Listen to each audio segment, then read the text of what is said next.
नमस्कार, आप देख रहे हैं प्राइम न्यूज और मैं हूं आपके साथ मोनिका गुप्ता। यूके प्राइम में आपको दिखाएंगे उत्तराखंड की तमाम अहम और बड़ी खबरें। आपको बता दें कि आनंद सिंह बिष्ट का पार्थिव शरीर आज उनके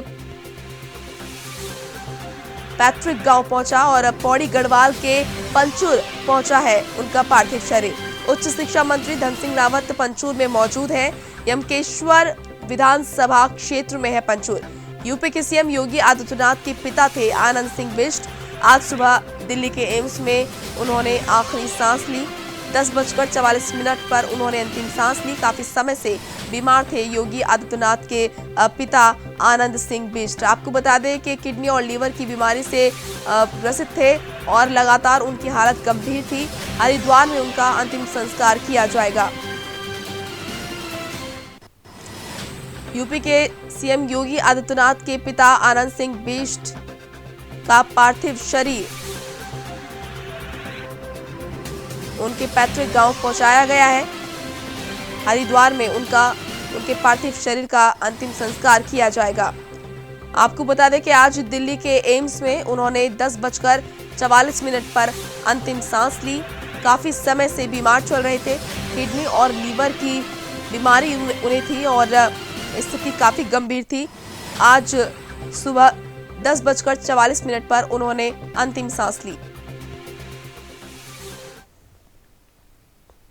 मुख्यमंत्री त्रिवेंद्र सिंह रावत ने उत्तर प्रदेश के मुख्यमंत्री योगी आदित्यनाथ के पिता आनंद सिंह बिष्ट के निधन पर गहरा दुख जताया।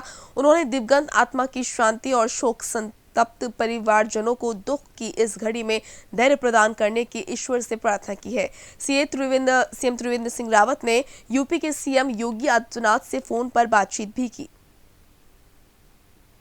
खबर है, लेकिन ये भी सच है कि वो काफ़ी लंबे समय से अस्वस्थ चल रहे थे और स्वर्गीय आनंद सिंह बिष्ट जी एक बहुत अच्छे सक्रिय सामाजिक कार्यकर्ता भी थे।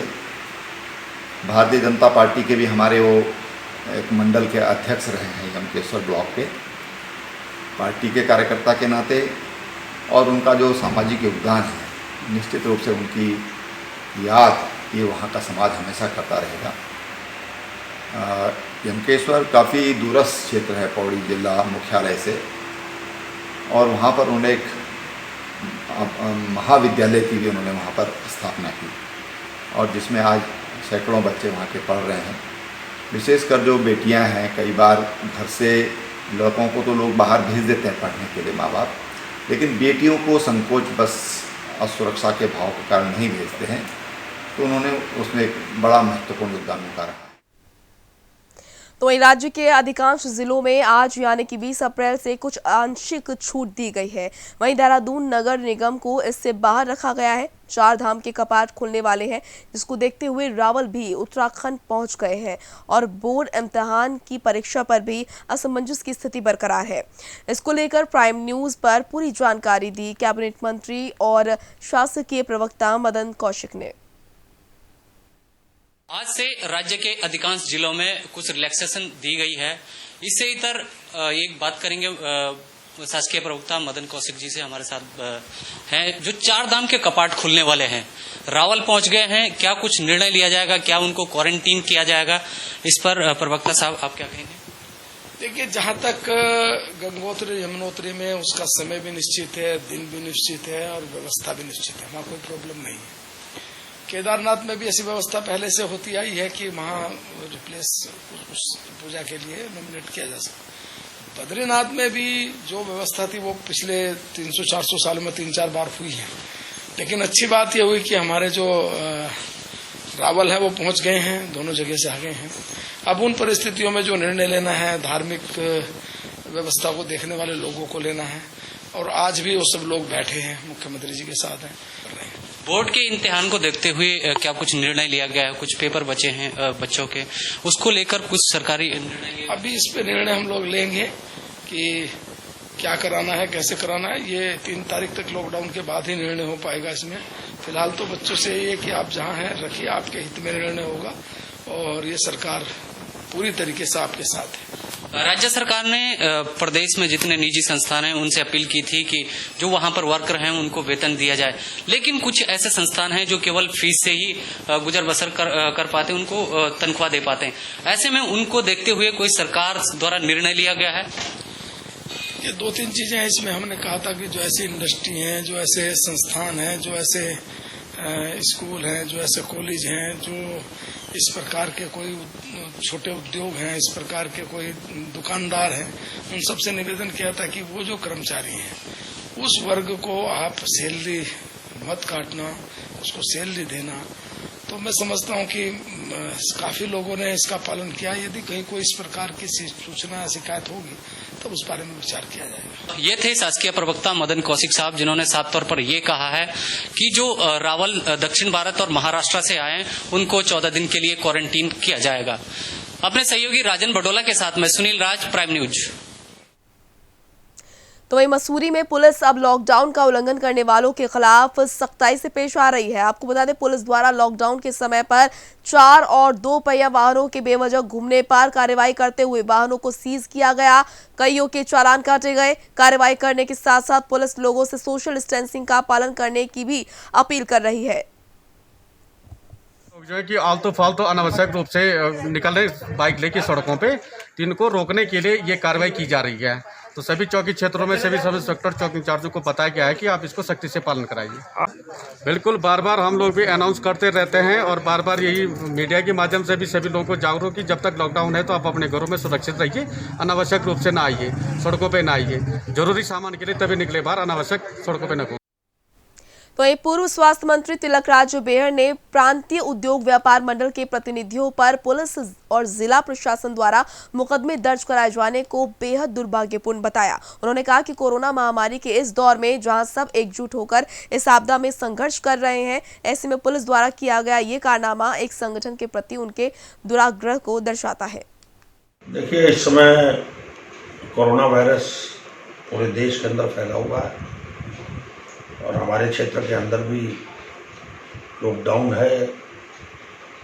हालात बहुत अच्छे नहीं हैं, पर प्रशासनिक अधिकारी, चाहे वो पुलिस के हों, चाहे वो चिकित्सक हों, चाहे वो पर्यावरण मित्र हों, मिलकर काम कर रहे हैं और व्यापार मंडल की भी उसके अंदर एक उतनी भूमिका है और व्यापार मंडल ने लगातार सहयोग किया है और मैं देख रहा हूँ इसमें तो बहुत बढ़ चढ़ कर हिस्सा लिया है। और पहली बार हो रहा होगा कि व्यापार मंडल के पदाधिकारी बाजार के से कम दामों पर बस्तियों में जाकर दाल और आटा और चावल दे रहे हैं। तो वहीं जम्मू कश्मीर की ठंडी वादियों में उगने वाली फसल केसर की पैदावार अब उधम सिंह नगर जिले के गदरपुर में भी शुरू हो गई है। यहाँ के किसान विक्की सिंह ने केसर की खेती शुरू की है। लोग केसर की खेती देखने के लिए गदरपुर के केसुगढ़ आ रहे हैं।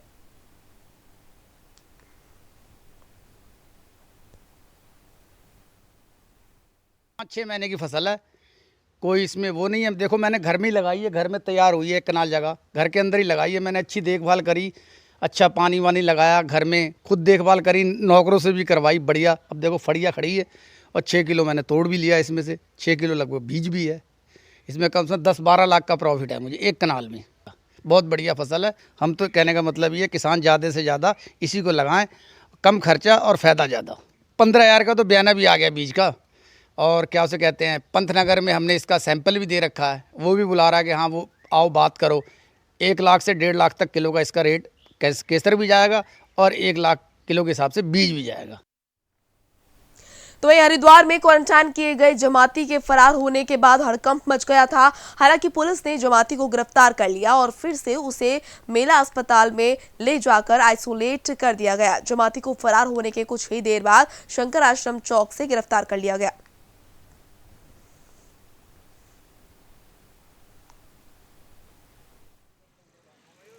इस लड़के को 10 तारीख को आइसोलेशन वार्ड में लाया गया था, 10 अप्रैल को, और ये देहरादून की जमात से था।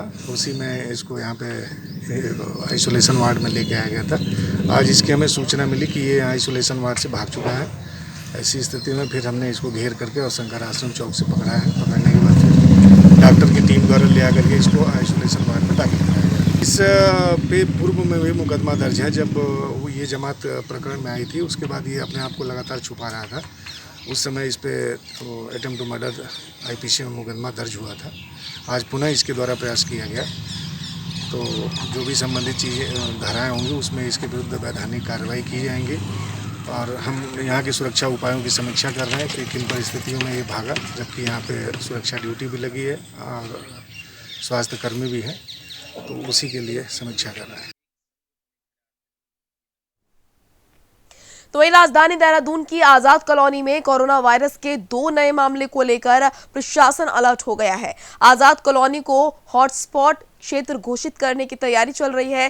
जिलाधिकारी डॉक्टर आशीष श्रीवास्तव ने बताया, आजाद कॉलोनी को हॉटस्पॉट घोषित किया जाएगा और भारत सरकार की गाइडलाइंस के अनुसार लॉकडाउन रखा जाएगा। जो भी कंसर्न है कि एरिया उसका डिमार्केट किया जा रहा है और उसके बाद उस कॉलोनी को भी लॉकडाउन किया जाएगा, क्योंकि वहाँ से 2 केसेस आए हैं। और सर इसके अलावा पास के लिए भी आज आपने अधिकृत किया है, वो भी एक आदेश आपकी तरफ से जी, पास जो है वो कंटिन्यूअस लोग जो जरूरी सर्विसेज के, वैसे तो देहरादून नगर निगम क्षेत्र में तो पुरानी ही व्यवस्था लागू है, यहाँ कोई ऐसा चेंज नहीं किया गया, लेकिन और जगहों के लिए पास की व्यवस्था अलग अलग जगहों पर की गई है, जिससे कि जो इंडस्ट्री हैं जो भारत सरकार के गाइडलाइन के अनुसार चल सकती है, मनरेगा के काम हैं, इसके अलावा खेती किसानी से जुड़े हुए जो एग्रीकल्चर एंड एलाइड सेक्टर है उसके सारे लोगों की परमिशन है, इसेंशियल सर्विसेज की व्हीकल अनइंटरप्टेड चलती रहे उसकी परमिशन है, उन सभी के लिए पास की व्यवस्था और डेजिग्नेटेड ऑफिसर्स किए गए हैं, वो काम चल रहा है। तो वही कोरोना महामारी का असर भगवान पर भी पड़ रहा है। जी हां, इतिहास में ऐसा पहली बार होगा जब भगवान बद्रीनाथ के कपाट खोलने की तिथि बदली जा रही है। अब बद्रीनाथ के कपाट 15 मई को सुबह 4:30 बजे खोले जाएंगे। दरअसल ये निर्णय मुख्य पुजारी रावल के 14 दिनों तक क्वारंटाइन में रहने को लेकर किया गया है। पहले 30 अप्रैल को बद्रीनाथ के कपाट खुलने थे। इतना ही नहीं, आपको बता दें कि गाडू गढ़ा तेल कलश यात्रा में भी परिवर्तन किया जाएगा। अब 5 मई को टिहरी राज दरबार में तिल का तेल पिरोया जाएगा। कोरोना के चलते महाराजा टिहरी ने एक बहुत सुंदर निर्णय लिया है। बद्रीनाथ जी के कपाट जो 30 अप्रैल को खुलने वाले थे उसमें थोड़ा बदलाव करते हुए और ये कपाट अब 15 मई प्रभात में ठीक 4:30 बजे खोले जाएंगे। साथ ही गाड़ू घड़ी टिहरी दरबार में जो सुंदर कार्यक्रम है 5 मई को होगा, ऐसा महाराजा टिहरी ने अभी तो वही कोरोना की रोकथाम के दृष्टिगत रुद्रपुर पुलिस द्वारा जिले के ट्रांसपोर्टरों के साथ गोष्ठी का आयोजन किया गया। गोष्ठी का आयोजन उधम सिंह नगर के SSP बरिंदरजीत सिंह की अध्यक्षता में हुई और इसमें लॉकडाउन के दौरान जनपद की सीमा से बाहर अन्य जनपद और प्रदेश में खड़े भार वाहनों को लाने के लिए जनपद से जाने वाले ट्रकों में अतिरिक्त ड्राइवर और क्लीनर साथ ले जाने की बात कही गई। साथ ही ये भी कहा गया कि ट्रक चालक और क्लीनर के पर्याप्त मात्रा में राशन अपने साथ लेकर जाएं और किसी सवारी को नहीं बैठाएं।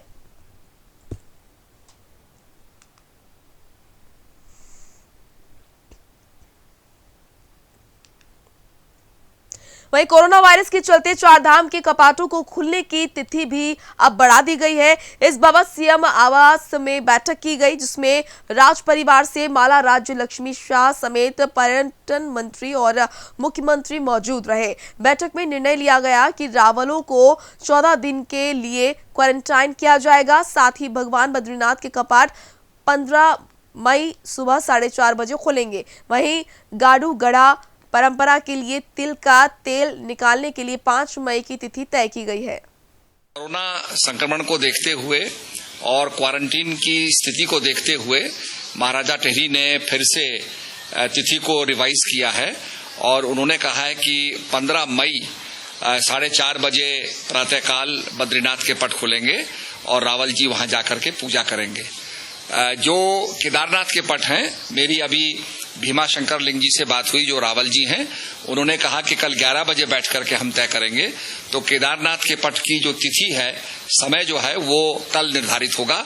आज टिहरी महाराज ने हमें बताया है कि 15 मई को 4:30 बजे बद्रीनाथ के पट खोले जाएंगे। तो इन लॉकडाउन के बीच गदरपुर क्षेत्र में उस वक्त हड़कंप मच गया जब गेहूं की खेत में आग लग गई और देखते ही देखते 25 एकड़ गेहूं की फसल और 5 एकड़ आपको बता दें लाख जलकर राख हो गई। वहीं एक बार फिर से दमकल विभाग की लापरवाही देखने को मिली। आरोप है कि बार बार फोन करने के बावजूद भी मौके पर दमकल कर्मी नहीं पहुंचे और ग्रामीणों को ही आग बुझानी पड़ी। आग लगने के कारणों का पता नहीं चल सका है अभी तक। आग लग गया इसमें 50 एकड़ कम से कम। फायर ब्रिगेड वाले को 10 बार फोन करने के बाद भी कोई नहीं है। गांव वालों ने पूरा काबू किया। काफी लोग इसमें जलते जलते जब बच गए बेचारे। पूरा एरिया यहाँ पर सब साफ हो गया। लोगों के कटे हुए ढेरों में जो आग लग गई पूरी की। फायर ब्रिगेड वालों को करते करते करते आ ही नहीं रहे वो। कोई आए नहीं यहाँ पर। मैंने कम से कम 10 बार, मेरे पास फोन है, मैंने 10 बार उनको फोन किया। बोला सर हम जो उसके लिए तुम क्या, तुम्हारे को तो तनख्वाह मिलने बस हो गया। ऐसे जो क्या होता है तो वहीं लाल कुआं में लॉकडाउन के बीच कोतवाली निकटवर्ती क्षेत्र के वीआईपी गेट के समीप बीती रात 2 झोपड़ियों में अचानक आग लगने से अंदर रखा घरेलू सामान जलकर बुरी तरह से खाक हो गया। वहीं मामले की जानकारी मिलने पर सांसद प्रतिनिधि लक्ष्मण खाती अपने साथियों के साथ अग्निकांड पीड़ित परिवारों के घर पहुंचे और उन्हें जरूरी चीजें वितरित की। मंडल अध्यक्ष दीपक जोशी जी ने आज मुझे जानकारी दी और मैं उनके साथ यहाँ आया और आने के बाद हमने पटवारी जी को फ़ोन मिलाया। पटवारी जी बहुत तत्परता से 5 मिनट के अंदर उन्होंने पूरी जानकारी ली और अपने साथ खाद्यान्न सामग्री भी लाए। फिर उन्होंने एसडीएम साहब को सूचना करी। एसडीएम साहब भी विदिन 10 मिनट में यहाँ पहुँच गए और मैंने माननीय सांसद जी को, हमारे जिलाध्यक्ष प्रदीप बिज जी को भी इस चीज़ का सूचना कर दी है और पूरा बता दिया इनको किसी भी प्रकार। तो यूपी के सीएम योगी आदित्यनाथ के पिता का अंतिम संस्कार हरिद्वार में होगा। अब उनके शव को हरिद्वार लाने की तैयारी चल रही है। योगी के परिजनों ने प्रशासन को जानकारी दी है कि पहले पार्थिव शरीर को उनके पैतृक गांव ले जाया जाएगा, जहां से शव अंतिम संस्कार के लिए हरिद्वार लाया जाएगा। ये बहुत ही एक दुखद समाचार है। इसके लिए मैं शोक संवेदना व्यक्त करता हूँ और परिवार अभी दिल्ली से 1 बजे चलेगा और उसके बाद परिवार की जो जहाँ तक अभी सूचना प्राप्त हो रही है उसमें पहले गांव में जाएंगे, गांव के बाद हरिद्वार में कल अंतिम संस्कार की बात है। इसमें अभी चूँकि जो परिस्थिति, उस परिस्थिति में कैसे क्या क्या निर्णय होंगे, ये निर्णय में राज्य की ओर से बाद में, लेकिन राज्य सरकार की ओर से जो व्यवस्थाएं हो सकती हैं इन सारी परिस्थितियों के बीच में वो हम करेंगे। नहीं, व्यवस्था जो है पूरी जो है रहेगी और हमने ये भी सुनिश्चित करेंगे कि लॉकडाउन का जो मानक है उसका पालन करते हुए सभी कार्रवाई। देहरादून में कोरोना के रेड जोन है और ऐसे में डोईवाला प्रशासन भी पूरी तरह से अलर्ट पर है और किसी भी प्रकार की ढील लॉकडाउन को लेकर नहीं दी जा रही है, बल्कि लोगों से लॉकडाउन और सोशल डिस्टेंसिंग का कड़ाई से पालन कराया जा रहा है। डोईवाला के 2 प्रतिबंधित क्षेत्र राजीव नगर, केशवपुरी बस्ती और मारखम ग्रांट का जबरावाला क्षेत्र अभी पूरी तरह से 3 मई तक के लिए लॉकडाउन रहेगा। जो स्थिति है उसके अनुसार तो हमारे जो 2 सील्ड एरिया हैं, उसके अलावा संपूर्ण क्षेत्र में जो लॉकडाउन का है वो अक्सर उसी तरीके से लागू रहेगा, किंतु कुछ खास क्षेत्रों में जो छूट दी गई है, जैसे हमारा जो लालतप्पड़ औद्योगिक क्षेत्र है वहाँ पे जो इंडस्ट्री चलाने का है या कोई कंस्ट्रक्शन एक्टिविटीज़ हैं, बड़े बड़े प्रोजेक्ट जो हैं, यदि उनके पास वहीं पे अपने कंस्ट्रक्शन जो एरिया है वहीं पे अगर लेबर उपलब्ध है तो ऐसी जगह परमिशन दी जा सकती है, लेकिन वो देखना पड़ेगा कि उनकी क्या कार्य योजना है उसके संबंध में। वहीं सामाजिक संस्थाओं के लोग जहां जरूरतमंद लोगों का पेट भरने के लिए भोजन उपलब्ध करा रहे हैं, तो वहीं लॉकडाउन के दौरान बेसहारा जानवरों का सहारा रुद्रपुर जिले के गौरक्षा दल की टीम ने एक अनोखा अभियान शुरू किया है। टीम के काफी सदस्य सुबह से ही लेकर इधर उधर सड़कों पर पिकअप वाहन लेकर निकलते हैं और जहां भी गाय दिखती है वहां पर चारा डालकर उनका पेट भर रहे हैं।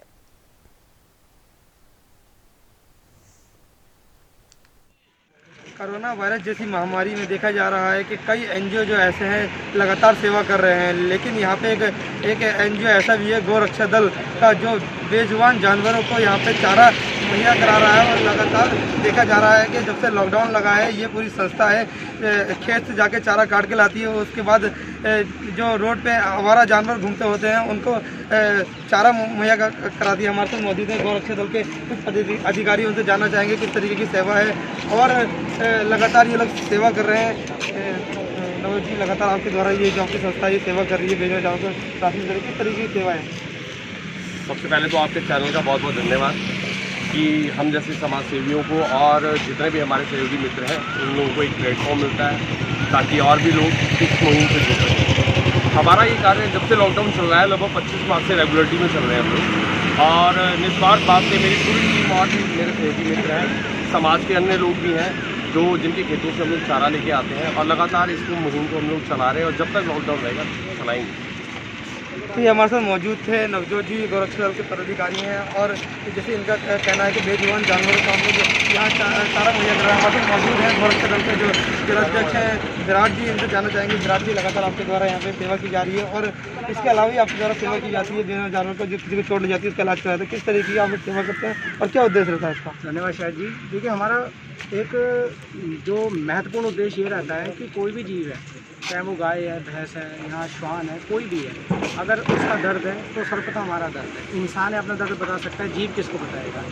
तो हमारा ये ध्यान रहता है कि अगर हम सुबह घर से निकलें तो शाम तक कोई भी गौमाई दुकान है, कोई भी श्वान है, उसको रोटी मिल जाए। यदि किसी को चोट भी लगी हो तो उसका हम डॉक्टर की देखरेख में ट्रीटमेंट कर सकते हैं। ये हमारे साथ मौजूद थी गौरक्षा दल की पूरी टीम। लगातार देखा जा रहा है कि जब से कोरोना महामारी का संकट आ रखा है, लगातार कई एनजीओ जो यहाँ पे लोगों को खाना मुहैया करा रहे हैं, लेकिन ये एक एनजीओ ऐसा है गौरक्षा दल का जो लगातार बेजुबान जानवरों को चारा मुहैया कराता है। अपने सहयोगी संदीप पांडे के साथ मैं शाहिद खान, प्राइम न्यूज़ रुद्रपुर। वहीं लक्सर कोतवाली क्षेत्र के भोगपुर गांव में एक युवक की गंगा नदी में डूबने से मौत हो गई। बताया जा रहा है कि युवक गंगा पार से खेती करके वापस लौट रहा था, लेकिन जैसे ही युवक गंगा के बीच में पहुंचा तभी जलस्तर बढ़ने के कारण नाव का संतुलन खो गया और नाव पलट गई।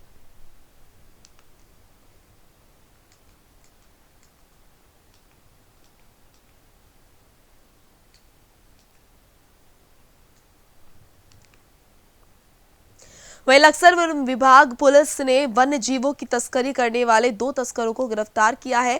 वन विभाग पुलिस को सूचना मिली थी कि कुछ लोग जंगल में घुसे हैं, जिसके बाद हरकत में आए वन विभाग ने 2 तस्करों को गिरफ्तार कर लिया। तस्करों के पास से कई वन्य जीव बरामद हुए हैं।